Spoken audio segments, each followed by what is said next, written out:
Okay, so let's begin. I wanted to go over this sample final. I'm not going to do problems 1, 2, and 3. They are either chain rule problems or implicit differentiation problems. And I kind of did them in the last review that I did, and I don't have enough time to go over them right now. And I think the critical point stuff is more important. But if you have questions about them, you can ask me, and you can probably find solutions to these problems in some of the older 230 math class. There are some solutions there. So, and the solutions might exist also in 231. I don't know. But anyway, I think the solutions will be posted for all these problems at some point. So let's begin with problem 4. So problem 4 asks us to find and classify all the critical points for the function f of xy is equal to, okay, so x cubed. So f of xy is equal to x cubed plus 2y squared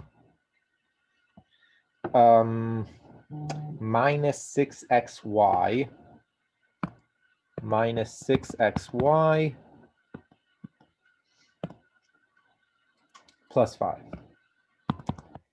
So the first thing that we need to do is find the gradient of f and set it equal to 0. So we look at the partial of f with respect to x, which is going to be 3x squared minus 6y, and we set this equal to 0. Find the partial of f with respect to y, which is going to be 4y minus 6, and we set this equal to 0. And then from the second equation, so this, yeah, sorry, what? Isn't it minus 6x in your f of y? Oh, sorry, yeah, minus 6x. Minus 6x is equal to 0. Okay, and this is the first equation, and this is the second equation. So, okay, from the second equation, what we get is that 4y is equal to 6x, or y is equal to 3 over 2x. Okay, so once we have that, we can use that with the first equation. And we get that, so we are going to plug in for y, we're going to plug in 3 over 2, and we get 3x squared minus 6 times 3 over 2x is equal to 0. So now that's going to be 3 times 3. So we're going to have 3x squared is equal, minus 9 x is going to be equal to 0. And this is the same as saying that 3x times x minus 3 is equal to 0, which is the same as saying that either x is equal to 0 or x is equal to 3. Okay. Now, if x is equal to 0, then y is equal to 0. So our critical points are going to be 0, 0, or, and if x is equal to 3, then we're going to have 9 over 2. So y is going to be 9 over 2. So 3 comma 9 over 2. Any questions so far?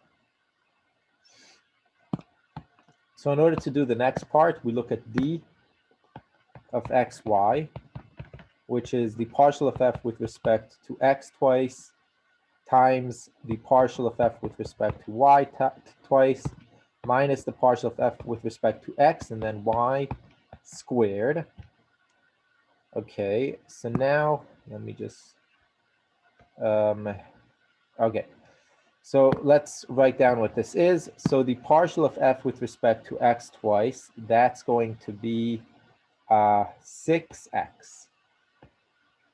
So this is going to be 6x times, and then the partial with respect to y twice is going to be 4. So times 4 minus the partial xy is going to be -6 squared. So minus -6 squared. Okay, so this whole thing is going to be 24x minus 36.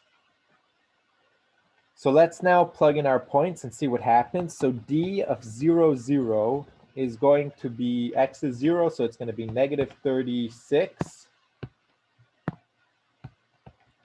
So this is a saddle point because that our d is negative. Now for the second one, d of 3 comma 9 over 2. So that is going to be, now we plug in 3, so it's going to be 24 times 3 minus 36, which is bigger than 0. So it's either a min or a max. And so now we need to look at the partial of f twice. So fxx of 3 comma 9 over 2. Okay, so this is 6 times 3, which is 18, which is positive. So this is a local min. Okay, so that's it for this problem. Any questions about this? Okay, so let's go to the next problem. So the next problem says, the production of a company is modeled by the following model, where L is the amount of labor and K is the amount of capital. Each unit of labor costs $5, each unit of capital costs $4, and the company can only spend $2,000, leading to the constraint 5L plus 4K is equal to 2,000. How many units of labor and capital should the company use in order to maximize production? And so this is a Lagrange problem, where our P is what we're trying to maximize. We're trying to maximize our production, and P is equal to 12L to the 3 over 4, 12L to the 3 over 4,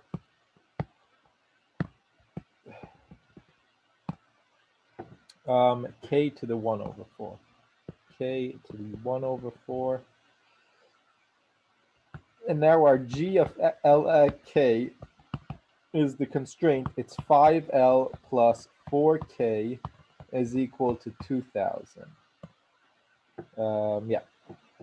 Okay, so now we have a Lagrange problem, and we need to set it up. So we're going to have the partial of P with respect to L is equal to 12 times 3 over 4 L to the negative 1 over 4 K to the 1 over 4. And that's going to be equal to lambda times the partial of G with respect to L, which is 5. So this is our first equation. And then our second equation is going to be the partial of P with respect to K, which is equal to 12 times 1/4 times L to the 3 over 4 times K to the negative 3 over 4. And that's equal to lambda times 4. Okay, any questions so far? So now using these two equations and this equation, we can solve our problem. We can solve for lambda, L, and K. So let's just try to first solve for lambda for both of these. So lambda is equal to 12 times 3 over 4 times L to the negative 1 over 4 times K to the 1 over 4 over 5. That we get from the first equation. And the second one tells us that lambda is equal to 12 times 1/4 times L to the 3/4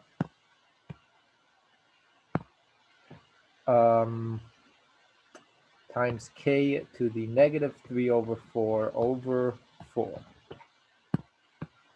Okay, so now we can set these equal to each other and try to solve for L in terms of K. Then use our restriction to finish the problem. So we get that the first one is equal to the second one.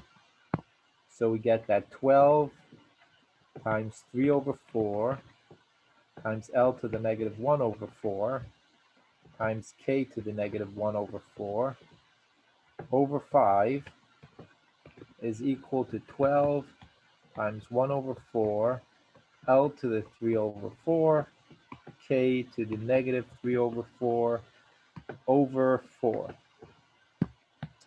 Okay, so the 12s disappear.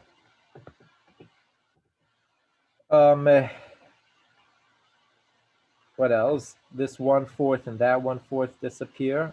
So this turns into 3. Okay. So we have then that 12. Okay, the 1/4 L, negative 1/4 L and the 3/4 can become L. And the negative 1/4 K and the negative 3/4 K can become K negative 1. And then the 4 and the 3 is 12.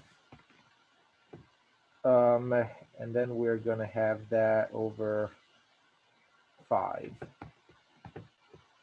Okay, and so then we can say that our K, we can move the K to the other side and say L is equal to 12 over 5K. So this is our L with respect to K. Any questions about this so far? Okay, so now we can plug that into equation 3, and what we will get is, so we have 5L, yeah, and 4K. So 5L, so that would be 12 over 5K times 5 plus 4K is equal to 2000. In other words, we get 12K plus 4K is equal to 2000, or 16K is equal to 2000, or K is equal to 2000 over 16.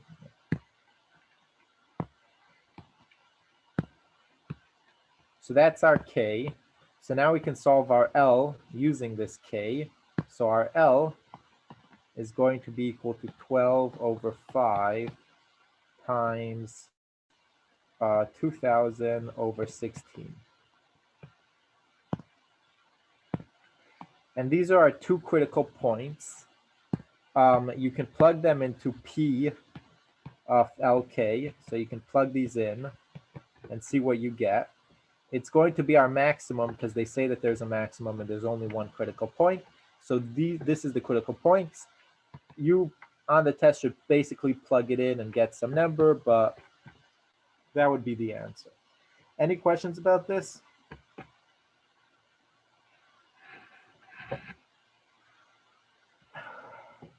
Okay. So let's move on to the next problem. So the next problem, they say find and classify the critical points of this function that lie in that domain. So we have f of xy is equal to x squared y minus sine y, x squared y minus sine y, and y is between 0 and pi. Okay, so first again, we have to find the gradient and set it equal to 0. So partial of f with respect to x is going to be 2xy equal to 0. Partial of f with respect to y is going to be x squared minus cosine of y, and we also set that equal to 0. Okay, from the first one, we have that either x is equal to 0 or y is equal to 0. Okay, now if x is equal to 0, then from the second equation, we're going to have negative cosine of y is equal to 0. Or in other words, we get that y is equal to pi over 2, because we can only use y between 0 and pi. So we get the point 0, pi over 2. So that's our critical point on that side. If y is equal to 0, then we will get from the second equation x squared minus 1 is equal to 0. And then the critical points are going to be 0 for the y's, and for the x's, we're going to have negative 1 and 1. So these are our 3 critical points. Any questions about this so far? Okay. So now in order to classify these, we take a look at d of xy, which is partial with respect to x twice times partial with respect to y twice minus partial with respect to xy squared. And in our case, that's going to be, so the first one gets us to 2y.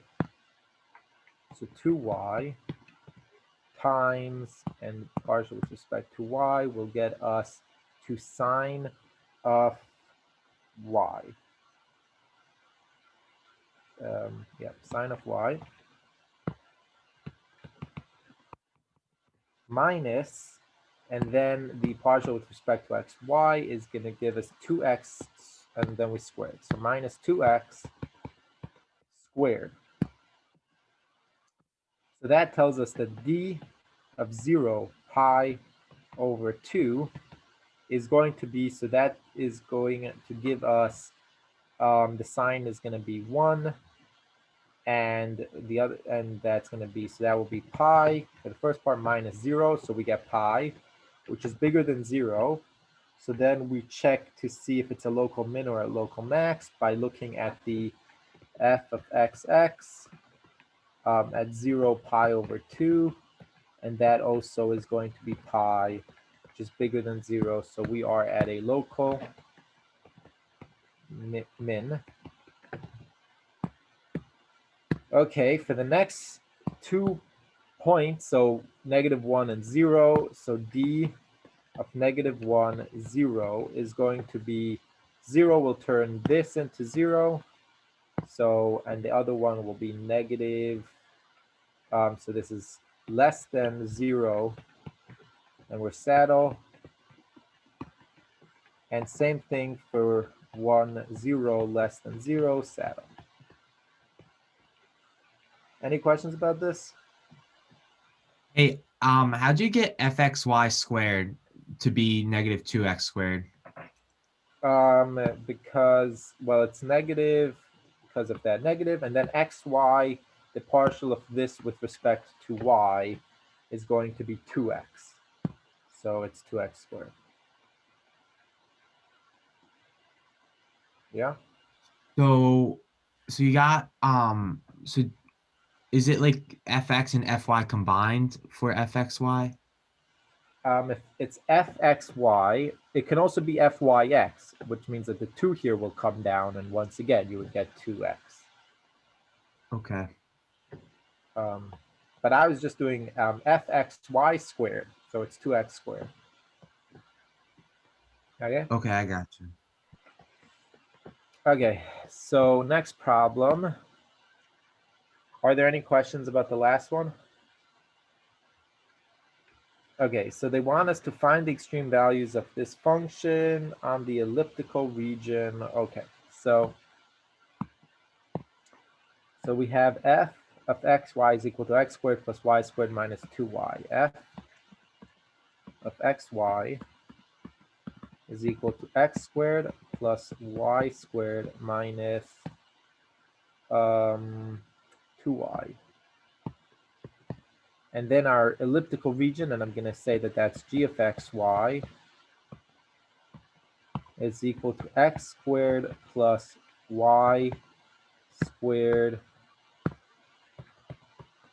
over 4. And we want that to be less than or equal to 1, but we are going to focus on the equal first, use Lagrange to figure out that one, and then deal with the inside part. So when we're using Lagrange, again, we set our f with respect to x, which is equal to 2x, is equal to lambda of the g with respect to x, which is also 2x. And so, okay, let's do the second one and then continue. So then f with respect to y is going to be 2y minus 2, and we set that equal to g with respect to y, which is going to be y over 2. Yeah, lambda. Okay. So now from the first equation,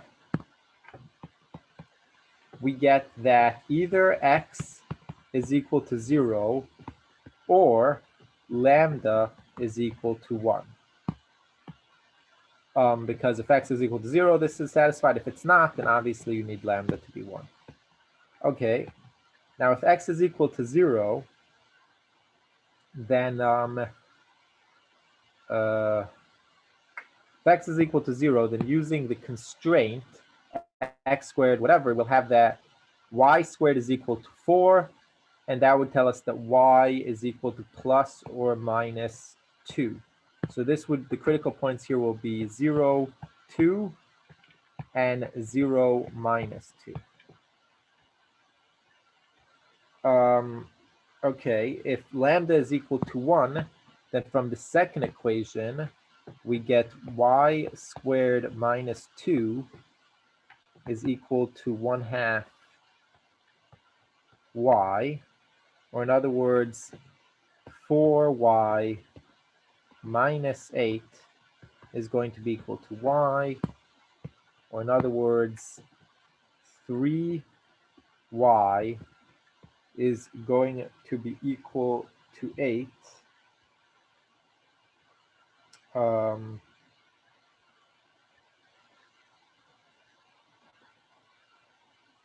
1 second. Why is it 2y minus 4 instead of 2y minus 2? Oh, yeah, 8, 4, all that. 1 second.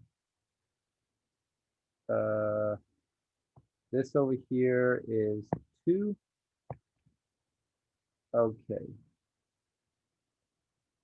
So then that's, yeah, minus 4.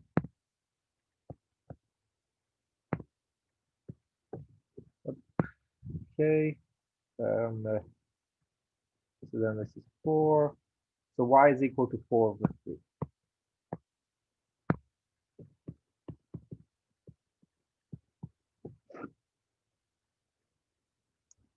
Okay, so now we can again use the constraint to say that x squared plus 4 over 3 squared over 4 is equal to 1. 1 second. Yeah. Okay. Which tells us that that's 16 divided. Okay, so that is 4 over 9. So x squared plus 4 over 9 is equal to 1. So then we're going to have x squared is equal to the square root of 5 over 9. And our points are going to be plus minus. So plus the square root of 5 over 9. And then our y is 3 over 3 or minus that.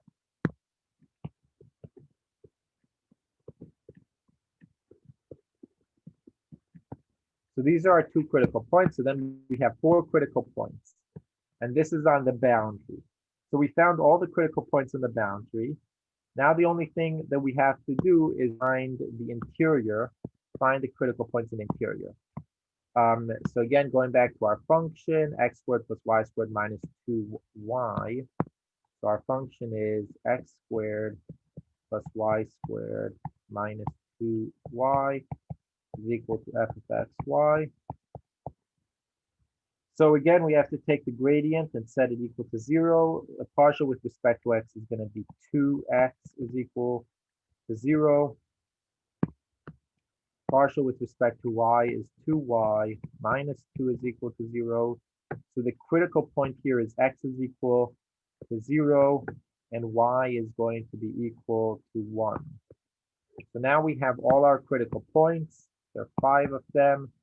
We can plug it into f in order to find the maximum and the minimum. I'm not going to do that, but that's the next step. Take the 5 critical points and plug them into f of x, y. Make a table and find which ones are the minimums and which ones are the maximum. Okay, any questions about this?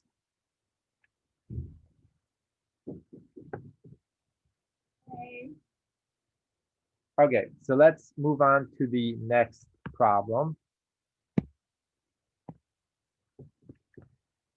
So the next problem says, find and classify the critical points of this function f of x, y.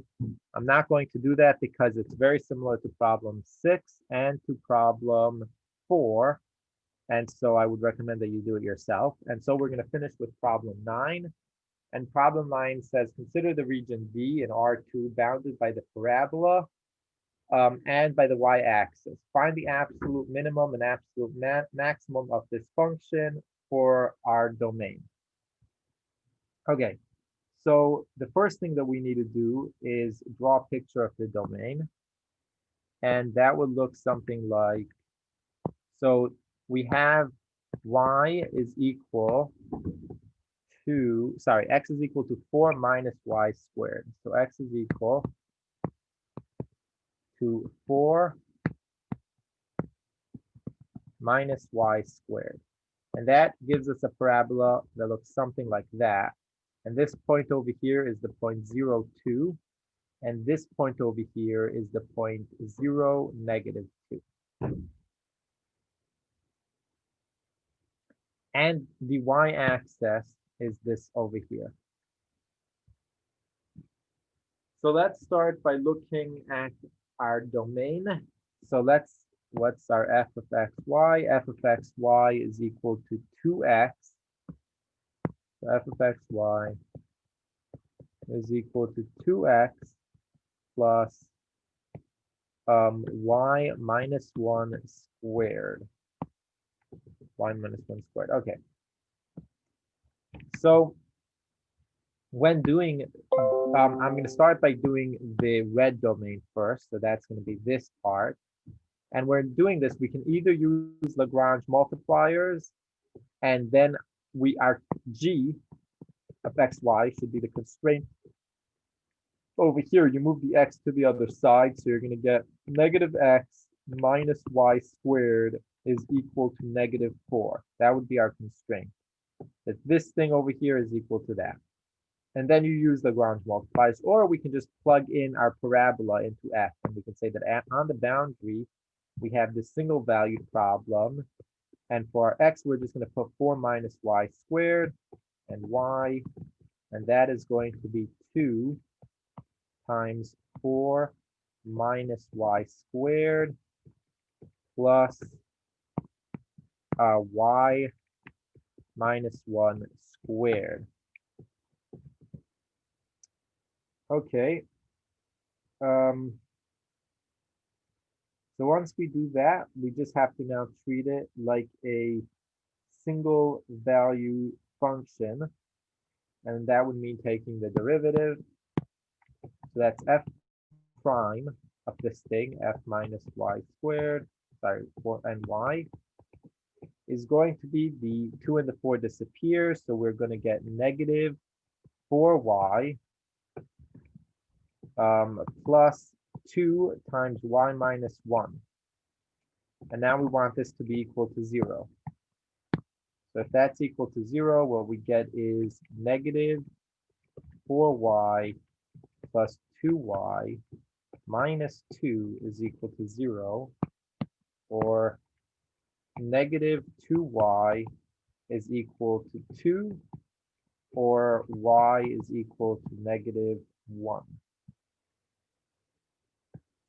So if we know that y is equal to negative 1, we would have, and we know that x is equal to 4 minus y squared, so x is equal to 3. So our critical point is going to be 3, negative 1. So that is one of our critical points, and it's lying on this red boundary. Now, obviously, these 2 points are also critical points, so let's just write them down, 0, negative 2, and 0, 2. So our critical points now are going to be 0, negative 2, 0, 2, and 3, negative 1. That's our list so far. Okay, let's move on to the green boundary. So on the green boundary, we have that x is equal to 0. So we're looking at f of 0, y. And it was 2x plus y minus 1 squared. Or maybe it was, yeah, 2x. So that would give us y minus 1 squared. And now taking the derivative of this, we're going to get 2 times y minus 1, setting it equal to 0. And we get y is equal to 1, and x is equal to 0. So that is another critical point. It's the critical point 0, 1.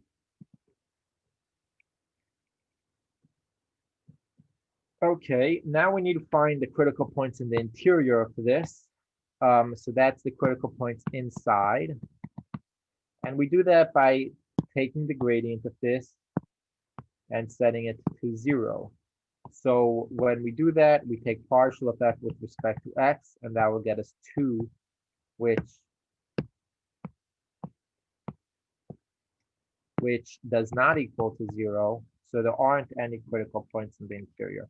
So we have 4 critical points.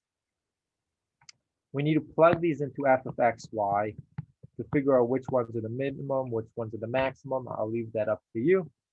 And that is the end of the 9th problem. So any questions about any of these problems?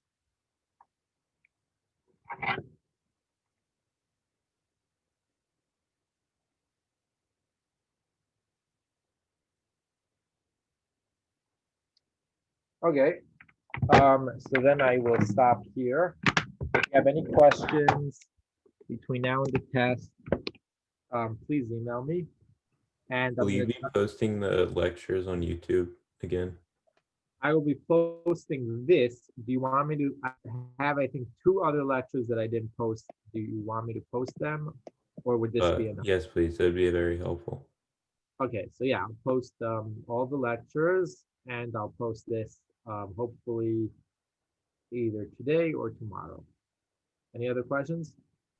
Will the final be the same 3 like time slots in the day as all the other exams? So did you not get an email about the times for the final? No, and on Line Path it just says like all day. It doesn't give us a specific time. Yeah, so yeah, it sounds like it should be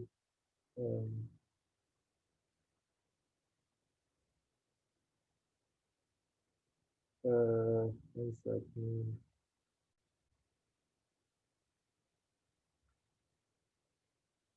So there's supposed to be information posted about this.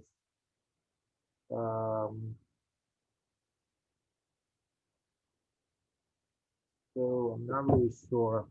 But yeah, I think it's supposed to be the same, like 3 time slots. Let me look for the information, and if I can't find it like pretty obviously somewhere around there, then I'll send everyone an email about when the finals are. Okay. All right, thank you. Any other questions? Okay, so have a nice day.